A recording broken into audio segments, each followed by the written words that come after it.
Senior IPS అధికారి PSR ఆంజనేయులుపై కేసులో పోలీసుల తీరుపై హైకోర్టు ఆగ్రహం వ్యక్తం చేసింది.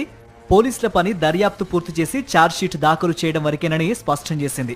ఓ నిందితుడిపై పోలీసులు కేసు పెట్టినందుకు తిరిగి ఆ పోలీసులపైనే కేసు పెడితే ఇక దానికి అంతు ఉండదని వ్యాఖ్యానించింది. ఇదో ప్రమాదకర తీరుగా మారిందని తెలిపింది. ఇందుకు ఎట్టి పరిస్థితుల్లోనూ అంగీకరించబోమంది. వాస్తవాలను నిర్ధారించుకోవాల్సిన బాధ్యత పోలీసులపై ఉందని తెలిపింది. ఎవరినో సంతృప్తిపరచడానికి ఇలా కేసులు పెట్టడం ఎంతమాత్రమూ సరికాదంది.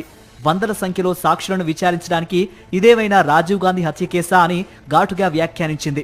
ఈ దశలో తమ ముందుంచే సాక్ష్యాలకు ఎలాంటి విలువ లేదని తెలిపింది. జత్వానీ ఫిర్యాదు మేరకు నమోదు చేసిన కేసులో తనకు బెయిల్ మంజూరు చేయాలని కోరుతూ పిఎస్ఆర్ ఆంజనేయులు హైకోర్టులో పిటిషన్ దాఖలు చేశారు. ఈ వ్యాజ్యం నిన్న మరోమారు విచారణకు వచ్చింది. ఈ సందర్భంగా న్యాయమూర్తి డాక్టర్ జస్టిస్ ఎడవల్లి లక్ష్మణరావు ఎదుట ఆంజనేయులు తరపు సీనియర్ న్యాయవాది ఎస్ నగేష్ రెడ్డి వాదనలు వినిపించారు. ఈ సందర్భంగా పోలీసుల తరపున రాష్ట్ర పబ్లిక్ ప్రాసిక్యూటర్ ముండా లక్ష్మీనారాయణ తీవ్ర స్వరంతో స్పందిస్తూ జత్వానీపై పెట్టిన కేసు తప్పుడు కేసని తెలిపారు. ఈ సమయంలో న్యాయమూర్తి స్పందిస్తూ పోలీసుల తీరుపై పలు ఘాటు వ్యాఖ్యలు చేశారు. ప్రతి నిందితుడు కూడా తమపై పెట్టింది తప్పుడు కేసేనంటూ కేసు పెట్టిన పోలీసులపైనే కేసు పెట్టడం మొదలు పెడతారన్నారు. ఇలాంటి వాటికి అనుమతిస్తే పర్యవసానాలు ఊహకు కూడా అందవన్నారు.